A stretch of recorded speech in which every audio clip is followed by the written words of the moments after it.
ನಮಸ್ಕಾರ. ಮಾನವೀಯ ಸ್ನೇಹಿತರ ಒಕ್ಕೂಟ ಕೊಡಗು ಜಿಲ್ಲಾ ವಾರ್ತೆ ಓದುತ್ತಿರುವವರು ಲೀಲಾವತಿ ಮಡಿಕೇರಿ.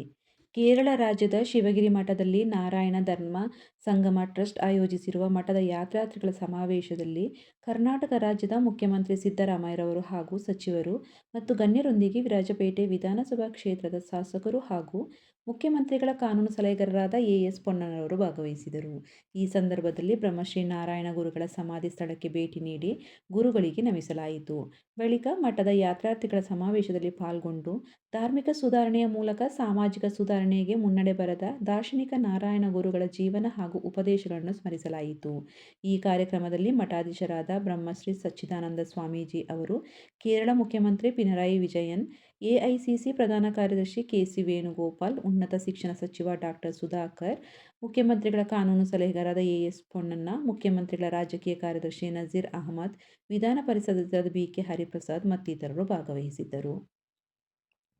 ಹೊಸ ವರ್ಷಾಚರಣೆ ಹೆಸರಿನಲ್ಲಿ ಕಾನೂನು ಉಲ್ಲಂಘನೆ, ಅಕ್ರಮ ಚಟುವಟಿಕೆ ಕಂಡುಬಂದಲ್ಲಿ ಶಿಸ್ತು ಕಾನೂನು ಕ್ರಮ ಜರುಗಿಸುವುದಾಗಿ ಜಿಲ್ಲಾ ಪೊಲೀಸ್ ವರಿಷ್ಠಾಧಿಕಾರಿ ಕೆ. ರಾಜಾರಾಮನ್ ಸ್ಪಷ್ಟ ಸಂದೇಶ ನೀಡಿದ್ದಾರೆ. ನಗರದ ಸುದ್ದಿಗೋಷ್ಠಿಯಲ್ಲಿ ಮಾತನಾಡಿದ ಅವರು, ಹೋಂಸ್ಟೇ ರೆಸಾರ್ಟ್ಗಳಲ್ಲಿ ಸಂಭ್ರಮಾಚರಣೆ ಮಾಡಲು ಯಾವುದೇ ಅಡ್ಡಿ ಇಲ್ಲ. 10 ಗಂಟೆಯ ಬಳಿಕ ನಿಗದಿತ ಮಿತಿಯಲ್ಲಿ ಸಾರ್ವಜನಿಕರಿಗೆ ತೊಂದರೆಯಾಗದ ರೀತಿಯಲ್ಲಿ ಧ್ವನಿವರ್ಧಕಗಳನ್ನು ಬಳಸಬೇಕು. ತೆರೆದ ಪ್ರದೇಶಗಳಲ್ಲಿ ಸಂಭ್ರಮಾಚರಣೆ ಮಾಡಲು ಅನುಮತಿ ಕಡ್ಡಾಯವಾಗಿರುತ್ತದೆ. ಹೋಂಸ್ಟೇಗಳಲ್ಲಿ ಮಾದಕ ವಸ್ತುಗಳ ಬಳಕೆ ಸೇವನೆ ಕಂಡುಬಂದಲ್ಲಿ ಅದರ ಮಾಲೀಕರ ಮೇಲೂ ಪ್ರಕರಣ ದಾಖಲಾಗುತ್ತದೆ. ಹೋಂಸ್ಟೇ ಕಟ್ಟಡವನ್ನು ಬಾಡಿಗೆ ನೀಡಲಾಗಿದೆ ಎಂಬ ನೆಪಗಳಿಗೆ ಅವಕಾಶ ಇಲ್ಲ.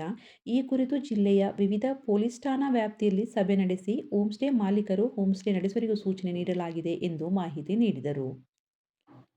ಮೈಸೂರು ಶರಣ ವಿಶ್ವವಚನ ಫೌಂಡೇಶನ್ ವತಿಯಿಂದ ನೀಡಲ್ಪಡುವ ರಾಜ್ಯಮಟ್ಟದ ಚಿನ್ಮಯ ಜ್ಞಾನಿ ಶಿಕ್ಷಕ ಪ್ರಶಸ್ತಿಗೆ ಜಿಲ್ಲೆಯ ಕುಶಾಲನಗರ ಪಟ್ಟಣದ 4 ಮಂದಿ ಶಿಕ್ಷಕರಾದ S. Virupaksha, B. Hemalatha, K G. Renukaswamy ಮತ್ತು ಕಲಾವತಿ ಭಾಜನರಾಗಿದ್ದಾರೆ.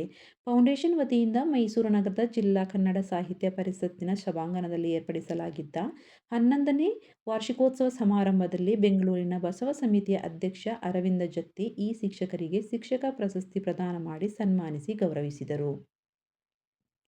ರಾಷ್ಟ್ರದ ಅಭಿವೃದ್ಧಿಗೆ ಸಣ್ಣ ಕೈಗಾರಿಕೆಗಳ ಕೊಡುಗೆ ಅಪಾರವಾಗಿದ್ದು, ಮಹಾತ್ಮ ಗಾಂಧೀಜಿ ಅವರ ಆಶಯದಂತೆ ಗುಡಿ ಕೈಗಾರಿಕೆಗಳ ಅಭಿವೃದ್ಧಿಗೆ ಹೆಚ್ಚಿನ ಒತ್ತು ನೀಡಬೇಕು ಎಂದು ಹೆಚ್ಚುವರಿ ಜಿಲ್ಲಾಧಿಕಾರಿ ಆರ್. ಐಶ್ವರ್ಯ ಅವರು ಕರೆ ನೀಡಿದ್ದಾರೆ. ಕೊಡಗು ಜಿಲ್ಲಾ ಕೈಗಾರಿಕೆ ಮತ್ತು ವಾಣಿಜ್ಯ ಇಲಾಖೆ ವತಿಯಿಂದ ನಗರದ ಖಾಸಗಿ ಹೋಟೆಲ್ ಸಭಾಂಗಣದಲ್ಲಿ ಕೇಂದ್ರ ಮತ್ತು ರಾಜ್ಯ ಸರ್ಕಾರ ಪುರಸ್ಕೃತ ಸೂಕ್ಷ್ಮ, ಸಣ್ಣ ಮತ್ತು ಮಧ್ಯಮ ಉದ್ಯಮಗಳ ಕಾರ್ಯಕ್ಷಮತೆಯನ್ನು ಹೆಚ್ಚಿಸುವುದು ಮತ್ತು ವೇಗಗೊಳಿಸುವ ಸಂಬಂಧ ಜಿಲ್ಲಾ ಕೈಗಾರಿಕಾ ಅಭಿವೃದ್ಧಿಗೆ ಪಾಲುದಾರರ ವಿವಿಧ ಇಲಾಖಾ ಅಧಿಕಾರಿಗಳಿಗೆ ಹಾಗೂ ಕೈಗಾರಿಕಾ ಸಂಘ ಸಂಸ್ಥೆಗಳಿಗೆ ಮಂಗಳವಾರ ಏರ್ಪಡಿಸಿದ ಕಾರ್ಯಾಗಾರ ಉದ್ಘಾಟಿಸಿ ಅವರು ಮಾತನಾಡಿದರು.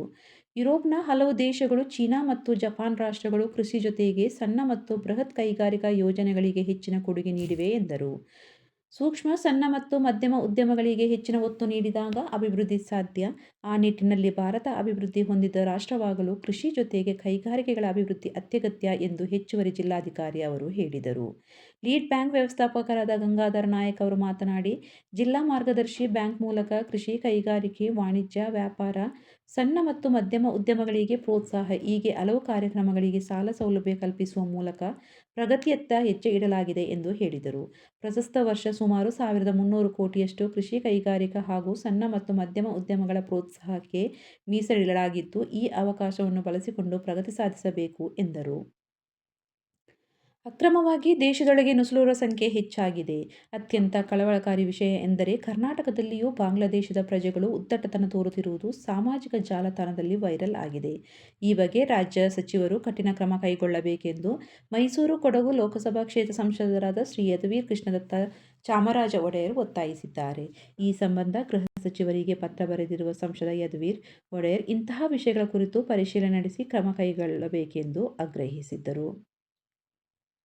ಜಿಲ್ಲಾಡಳಿತ, ಜಿಲ್ಲಾ ಪಂಚಾಯತ್, ಕನ್ನಡ ಮತ್ತು ಸಂಸ್ಕೃತಿ ಇಲಾಖೆ ಇವರ ಸಹಯೋಗದೊಂದಿಗೆ ವಿಶ್ವಕರ್ಮ ಅಮರಶಿಲ್ಪಿ ಜಕಣಾಚಾರಿ ಸಂಸ್ಮರಣಾ ದಿನಾಚರಣೆಯು ಜನವರಿ 1ರಂದು ಬೆಳಗ್ಗೆ 11 ಗಂಟೆಗೆ ನಗರದ ಗಾಂಧಿ ಭವನದಲ್ಲಿ ನಡೆಯಲಿದೆ. ಸಣ್ಣ ನೀರಾವರಿ, ವಿಜ್ಞಾನ ಮತ್ತು ತಂತ್ರಜ್ಞಾನ ಹಾಗೂ ಕೊಡಗು ಜಿಲ್ಲಾ ಉಸ್ತುವಾರಿ ಸಚಿವರಾದ ಎನ್.ಎಸ್. ಬೋಸರಾಜು, ಶಾಸಕರಾದ ಡಾಕ್ಟರ್ ಮಂಥರಗೌಡ, ಮುಖ್ಯಮಂತ್ರಿ ಅವರ ಕಾನೂನು ಸಲಹೆಗಾರರು ಹಾಗೂ ಶಾಸಕರಾದ ಎ.ಎಸ್. ಪೊನ್ನಣ್ಣ, ಸಂಸದರಾದ ಯದುವೀರ್ ಕೃಷ್ಣದತ್ತ ಚಾಮರಾಜ ಒಡೆಯರ್, ರಾಜ್ಯಸಭಾ ಸದಸ್ಯರಾದ ಅಜಯ್ ಮಾಕನ್, ವಿಧಾನ ಪರಿಷತ್ ಸದಸ್ಯರಾದ ಎಂ.ಪಿ. ಸುಜಾ ಕುಶಾಲಪ್ಪ, ಜಿಲ್ಲಾ ಪೊಲೀಸ್ ವರಿಷ್ಠಾಧಿಕಾರಿ ಕೆ. ರಾಮರಾಜನ್, ಜಿಲ್ಲಾಧಿಕಾರಿ ವೆಂಕಟರಾಜ್, ಜಿಲ್ಲಾ ಪಂಚಾಯತ್ ಸಿಇಒ ಆನಂದ್ ಪ್ರಕಾಶ್ ಮೀನಾ, ಹೆಚ್ಚುವರಿ ಜಿಲ್ಲಾಧಿಕಾರಿ ಆರ್. ಐಶ್ವರ್ಯ ಇತರರು ಪಾಲ್ಗೊಳ್ಳಲಿದ್ದಾರೆ. ಕೊಡಗು ಎಸ್ಪಿ ರಾಜಾರಾಮನ್ ವರ್ಗಾವಣೆಯಾಗಿದ್ದಾರೆ. ಬಿಂದುಮಣಿ ನೂತನ ಎಸ್ಪಿ. ಕರ್ನಾಟಕ ಸರಕಾರದ ಆದೇಶದಂತೆ ಕೊಡಗಿನ ಪೊಲೀಸ್ ವರಿಷ್ಠಾಧಿಕಾರಿ ರಾಜಾರಾಮನ್ ಅವರನ್ನು ಬೆಳಗಾವಿ ಜಿಲ್ಲೆಗೆ ವರ್ಗಾವಣೆ ಮಾಡಲಾಗಿದೆ. ಕೊಡಗು ನೂತನ ಎಸ್ಪಿ ನೇಮಕ ಖಾಲಿಯಾದ ಸ್ಥಾನಕ್ಕೆ ಶ್ರೀಮತಿ ಬಿಂದುಮಣಿ ಅವರನ್ನು ಕೊಡಗು ಜಿಲ್ಲೆಯ ನೂತನ ಪೊಲೀಸ್ ವರಿಷ್ಠಾಧಿಕಾರಿಯಾಗಿ ನೇಮಕ ಮಾಡಲಾಗಿದೆ. ಇಲ್ಲಿಗೆ ಜಿಲ್ಲಾ ವಾರ್ತಾ ಮುಕ್ತಾಯವಾಯಿತು. ನಮಸ್ಕಾರ.